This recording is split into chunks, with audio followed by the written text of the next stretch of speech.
Hello everybody, this is BJ Cooking and Things. I'm back. I thought I'd bring y'all in here today and show y'all how I make cornbread dumplings. I don't know if you ever heard of them or if you ever eat this before, but here's what you do. In this pot right here, I have chicken. This is a whole chicken that I had killed. I killed this chicken. He was a rooster, a young rooster. He's been cooking now probably 3-4 hours. See, I got his gizzard. I'm cooking him all to pieces. And I got salt, black pepper, red pepper, and some fat bake grease in that water. Well, I'm brought it to a boil, and I'm getting ready to make cornbread dumplings and put on top of this broth, like you would what people call dumplings. Well, this is another dumpling, but it's made out of corn bread. This right here is cornmeal, and this is Moss's plain white fine cornmeal, and I have it in this bowl. And here's another part of my supper I forgot to show you. These are black-eyed peas. But anybody know anything about black-eyed peas? It doesn't take long to cook them. And they only cook about 30 or 40 minutes and they're done. And they've been on now about a good 20 minutes. And all's in there is salt, black pepper, and fat baked grease. But here is my cornmeal, cornbread. And that's probably a good 3.5 cups of cornmeal. And here's how I make my cornbread dumplings.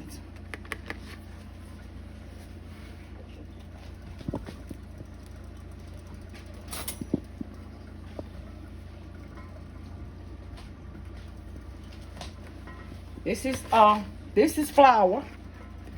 This is self-rising flour. Well, you put flour in this cornmeal too to make dumplings. And you see I'm putting 1, 2 spoons in here. And it's the same concept to making almost a homemade dumplings with the flour.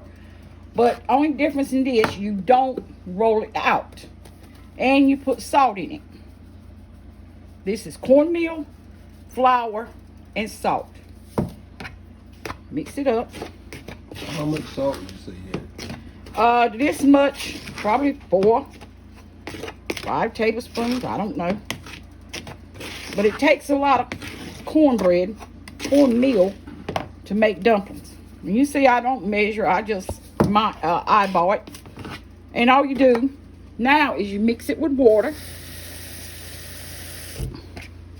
And you have to, it's a consistency you get to roll these out with your hands. You roll them out with your hands. And my hands is clean.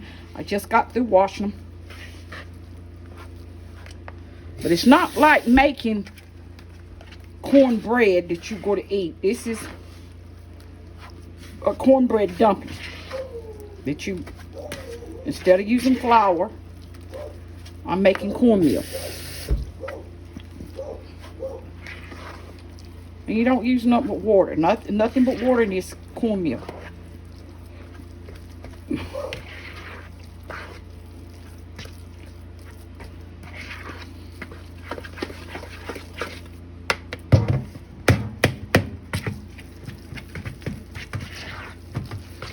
Matter of fact, I'm gonna use a little bit more flour. I don't like the way that looks, so I'll probably add another good 1.5 spoons of flour.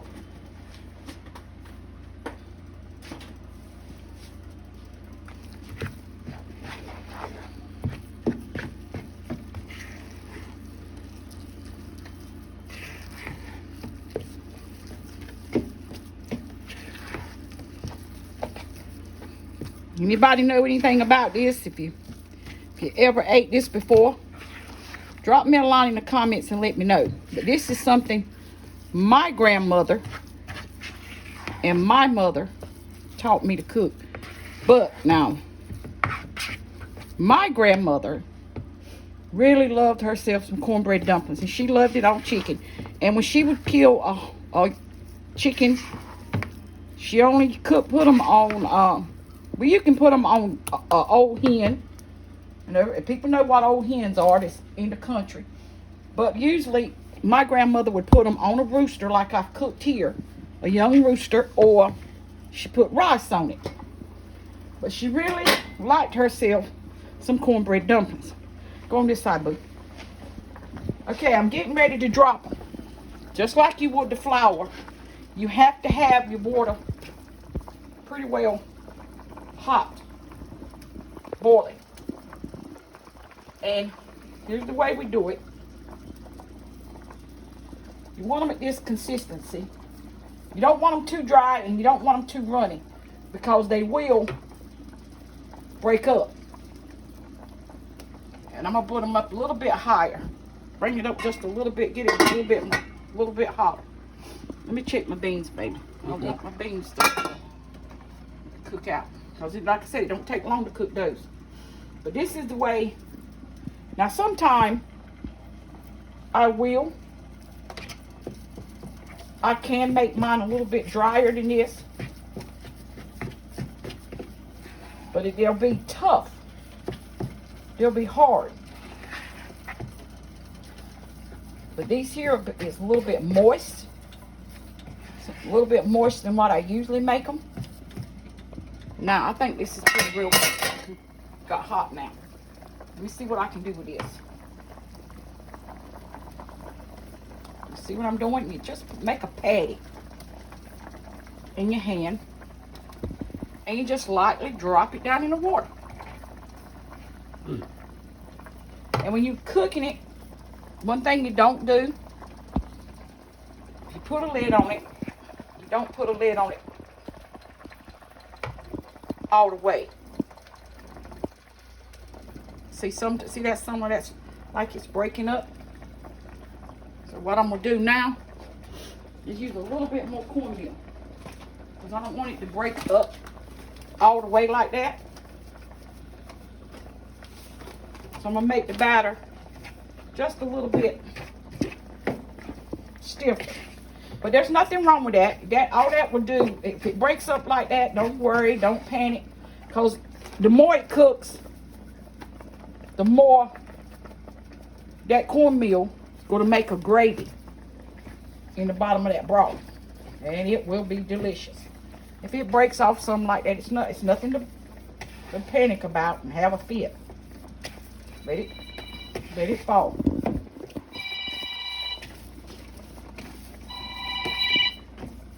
Who is it?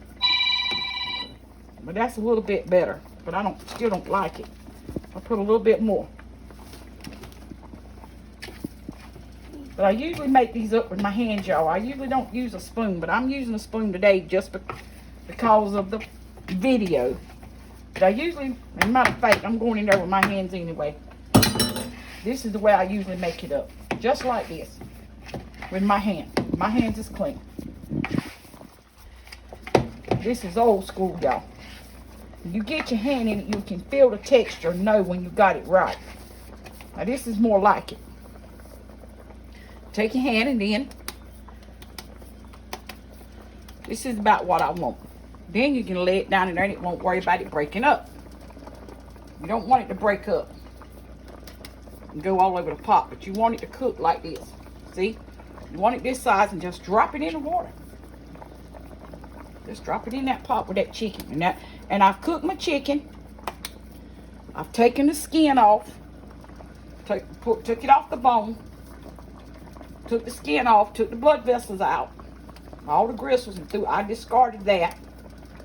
Matter of fact, I saved some of it right here to throw out to the dog. I ain't been long done it. I'm just lay them in the broth. And you cook them about like you do flour dumplings. But this is not the flour kind. These is cornbread. Now my grandma, she loved herself some cornbread dumplings.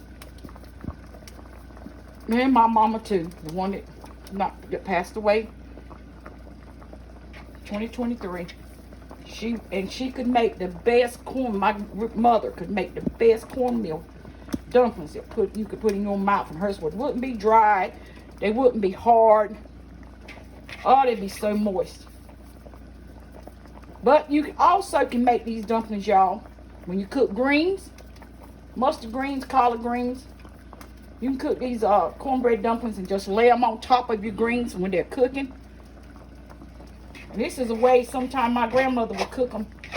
She'd make cornbread dumplings and drop down on her greens, and sometimes she wouldn't even have to cook cornbread because she already had her cornbread cooked in the greens.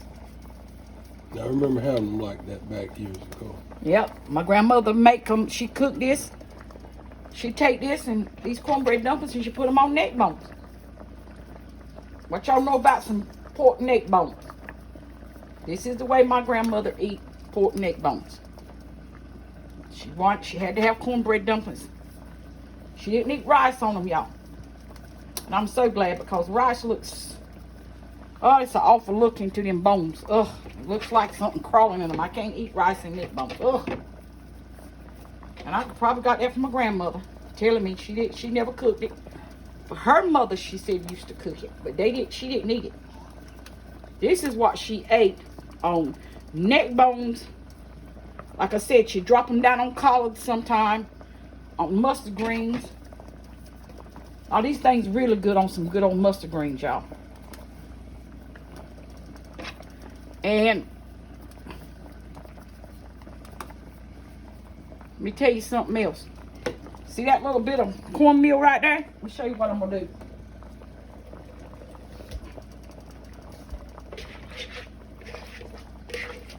This here makes a different juice on the bottom of your pot.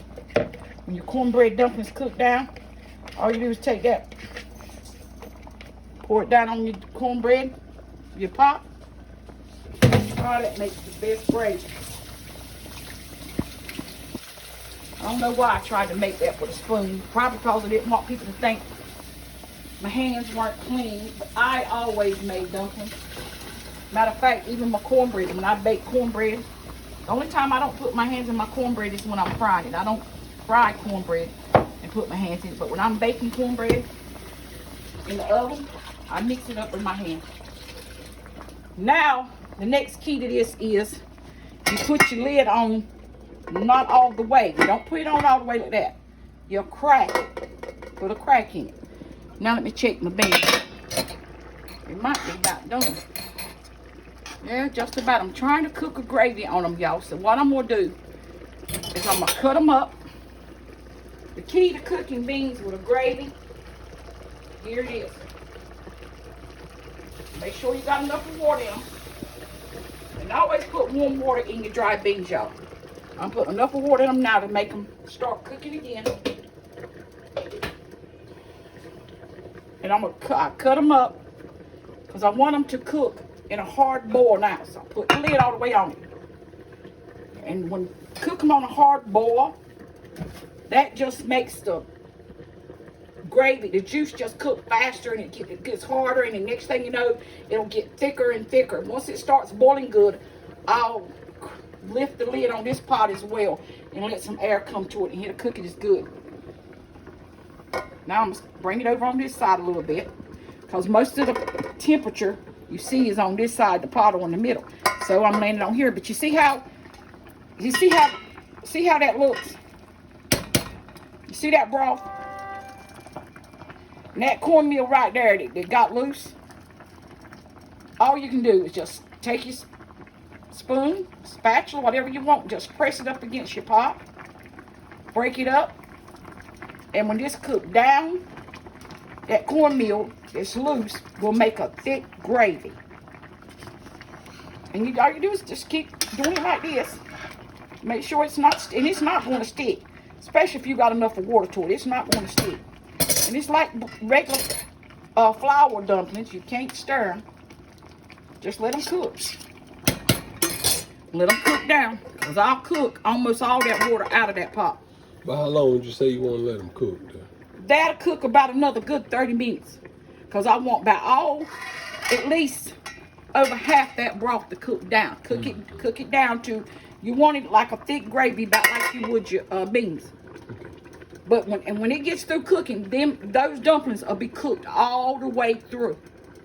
And what I do when I get ready to eat them, just say for that dumpling right there, I put that dumpling in my plate when I get it done, and I break it up with a fork in my plate. And I break it up with a fork, and I take some of that gravy and put on top of it. Oh, yeah. Oh, man. Sounds good to me. Oh, sounds good. That's delicious. And here is, this is all-purpose meal. I got to find my cornmeal.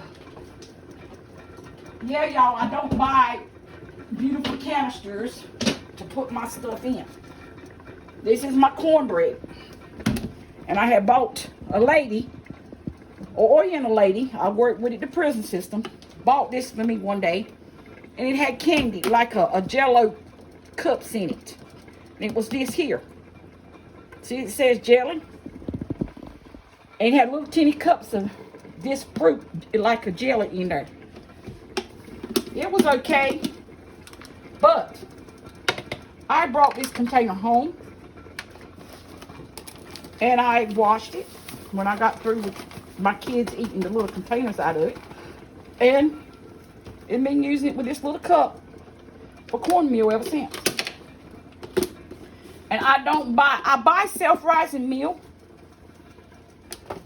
But if I do, I mark it. Because self-rising meal is to bake your cornmeal, your cornbread. But I don't eat a lot of baked cornbread. I'll eat a lot of fried cornbread patties. I can bake cornmeal, but I don't even have to buy the self-rising meal anyway. Because I can take this plain cornmeal with nothing in it. It's got no salt, no nothing. This is just plain ground corn, and it's white. I like the yellow meal too, but this is white. I can take this meal, put me some baking soda in it, baking powder, a little bit of salt, and an egg, and make self-rising cornmeal. You don't have to have, see what I'm doing now? You see I've got them big boiling? They're boiling hard, so I'm going to crack it a little bit. Because now I'm trying to cook the water out that I put in at a higher temperature to make the gravy thicker. But you can make, like I said, you can make self-rising meal out of plain meal if you don't want to buy self-rising meal. And if you don't, then sometimes that's just the price of buying two different things. And I don't like to buy two different kinds of meal. And see, you got on the back, you got the hush puppy kind, you got the spoon cornbread, which I make a lot, but I don't make it from this ingredient. Because this calls for buttermilk, baking powder, cup of milk, the cornbread, and baking soda. I don't, and using boiling water. I don't use boiling water. I use hot water. I use flour. I use salt. I use self-rising flour when I make flour cornbread fritters that I fry. I use cornbread, plain cornmeal, self-rising flour, water, or milk, and I mix it up, and I spoon it out in oil and fry it. And like I said, if I want baked cornmeal, baked bread, cornbread, I put baking powder, baking soda, salt, flour, and cornmeal together, mix it up, put a little bit of oil in my orange skillet, pour it, after I mix it up, pour it in there, and I bake it. And that way I don't have to buy two different kinds of cornmeal, which is not on my list to buy. Let me wash up my pot, my bowls and stuff, y'all. Because I'm one, baby, give me some Clorox. I'm one, I get it. You can stand there and look. When I cook, I like to wash up my pots or anything I use. I like to wash them up. Yes, I use Clorox, y'all. Clorox in my dish detergent. When I'm cooking and washing dishes, yes, I use Clorox. And a little bit of Clorox with the dish detergent does two things. It's making sure your dishes are clean, and you're also cleaning your dishcloths off too. The dishcloths will stay clean and smelling good. I hate to go to somebody's house and the dishcloth looks like it's been in the yard. Oh, that would make me, you know what? I don't want to eat. Dishcloth is dirty. That's telling me something. Hold on a minute, baby. I'm gonna let the dog out the bathroom. Come on. And I'm gonna let you look in that pot in a minute.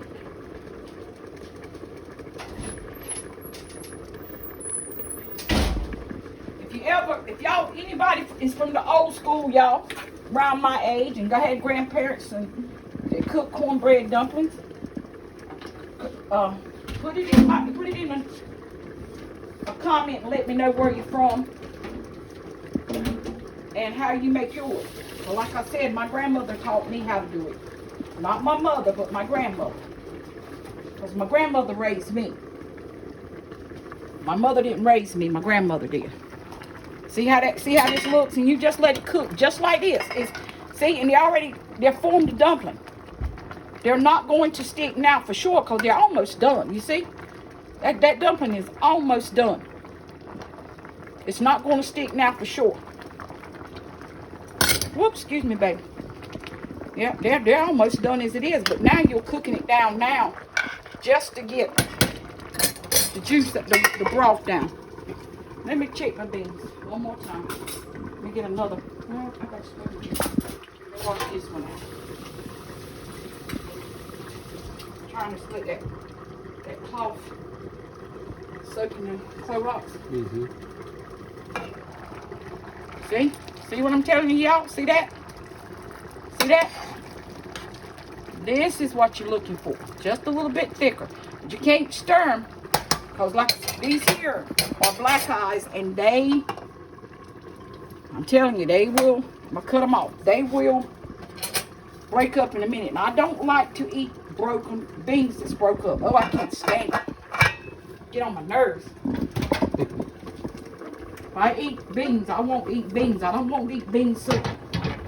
And that's exactly what happened to your beans if you stir them a lot when you cook them.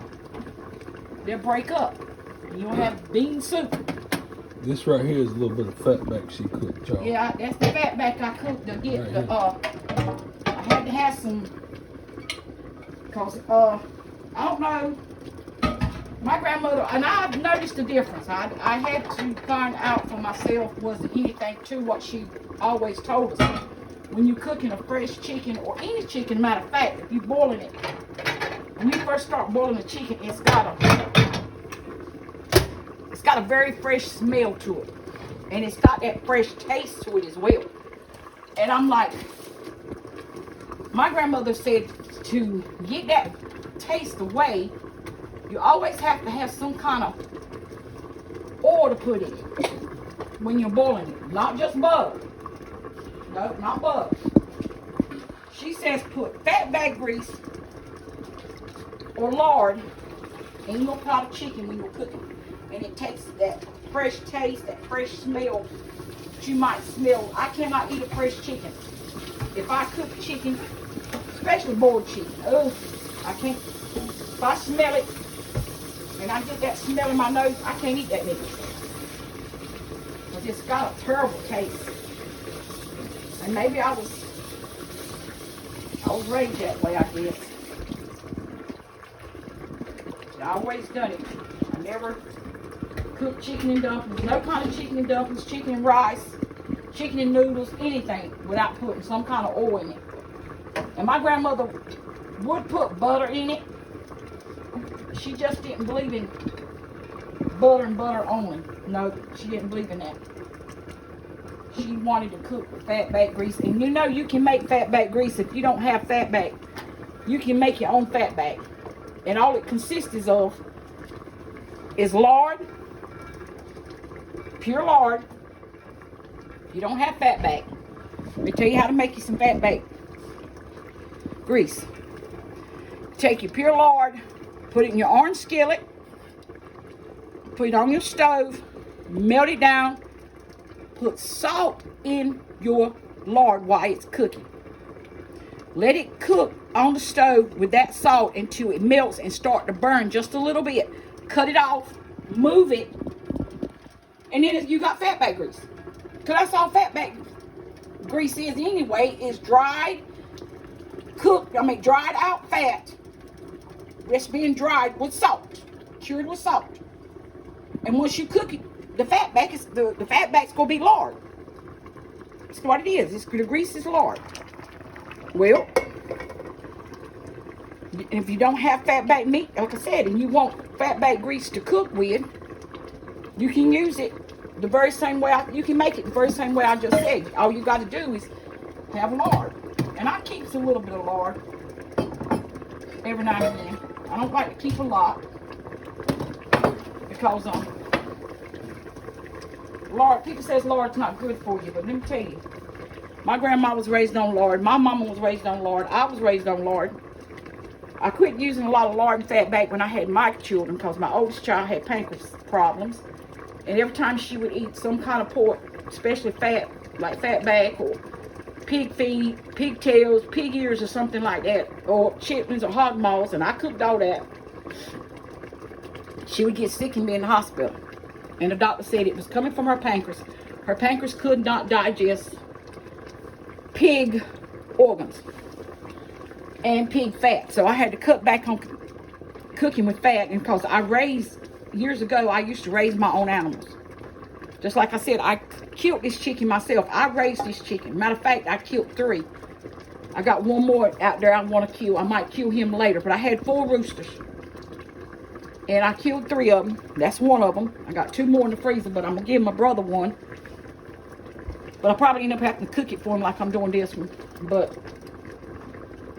I was raised to do that stuff, and I do it a lot. But this will be the first homegrown chicken I've eaten. I know 17, 18 years. Because I have not grown any chickens, raised any chickens in over 20 years, I know. And it's hard to get a yard chicken. Well, I don't like to get up 2 yard chickens from nobody else anyway, unless I can put it up myself and clean that chicken out, because we need to separate that chicken where it can't run and eat a lot of different stuff. You're supposed to feed that chicken corn, get it up off the dirt, feed it corn, and the day before you kill it, you don't feed it at all. So when you get up the next morning, you kill them. And that's the way I did these 3 chickens here. And they probably weren't a year old. And I thought it'd be real small, but they surprised me. It was pretty good sized chickens. But I think this will be my husband's first farm roost chicken since we've been together. He's never ate one that I had to cook. Come on, little mama. Little mama. Come on, get here. That's the dog, y'all. She's calling the dog back in the house. Yeah, Mike's got a dog. It was my dog. She took over. Her main partner now is Michael. But Michael's, like I said, Mike and I never was raised, together with a farm. Mike's my second husband, y'all. My first husband, we had animals on our farm. And when I was raising my kids, that's what I did. I would kill the animals and cook them, put them in the freezer. Old country girl. I could do all that stuff. Make homemade sausage. Cure my own fat back. I know how to do hams and sausage and all that. And like this here, I'm gonna give you a little look at this. But next time I do this, I'm video this. But this is turkey sausage. This is turkey sausage that I made just a few days ago. And it's homemade. Red pepper, sausage season, and sage. And all this is ground turkey. And I said the next time I fixed it, get ready to make up some, I'm going to make it up and do a video on it, so I'll show y'all how to do that. Because not only do I make turkey sausage, I can make pork sausage as well. And I used to make that too for my mama because she loved pork. But before she died, y'all, she loved turkey sausage just as good. Because my mother was the type, she liked hot stuff. So when I make her sausage, I would put extra red pepper in it. And I put red pepper, right there. And I'll show you the seasonings I use. And when I get ready to make, like I said, when I get ready to make some more, I'm a video to show y'all what I do. And here's my sausage seasoning. Make sure to show you what it looks like, the bag. Because I got the bag in there with it. This is what it says. Pork sausage seasoning. It's got 10 different blends in it. And this 1 8-ounce pack will make 25 pounds of sausage. And this is what it looks like, y'all. This is what the season itself looks like. And when I make sausage, that's what I use. And you buy this, you can buy this sausage seasoning. I buy mine at Piggly Wiggly. I have seen it at Food Line, but I usually buy mine at Piggly Wiggly. And it's getting about time. And I put the pack in there so I could show other people. Yeah, the pack's clean. I washed the pack off before I put it in the bag with the seasoning. But I put it in there so other people would want to know what it looks like. So if they wanted to go get some, it's called legs. Our legs. It's been since 1925. Pork sausage seasoning. That's what I use to make my sausage. And I make turkey sausage, pork sausage, and have made beef sausage. And you can make deer sausage with that. And like I said, when I had my animals, when I was chilling and doing all my own meat, I made my own sausage.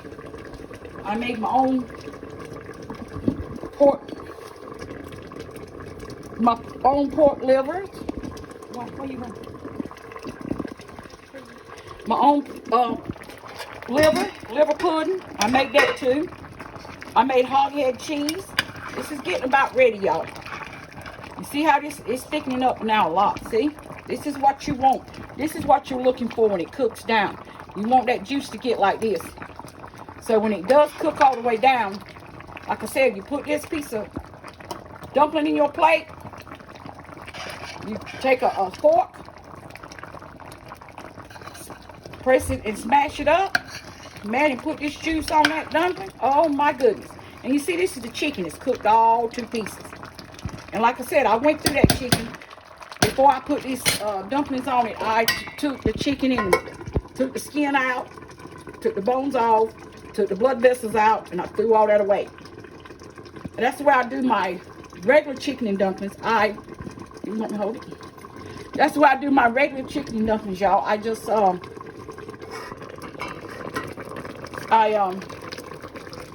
take everything out of it before I put my dumplings in there, because I don't like skin, fat, and blood vessels.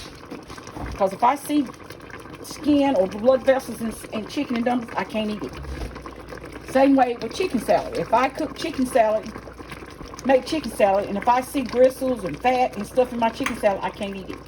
I don't like that texture of it in my mouth. I don't know. It's just it's a texture thing. I can't eat soft boiled meat, and it can't be fat. Ugh, I can't eat it. I can't swallow it. But I can eat chicken that's been boiled, but it's got to be cooked all the pieces. I just can't pick a piece of chicken up and just bite it. It's been boiled. I can't do that. Matter of fact, none of us could really eat it like that. My grandmother always cooked it. She would cook it all in pieces. So we would eat it, because we wouldn't eat it if we had to pick it up.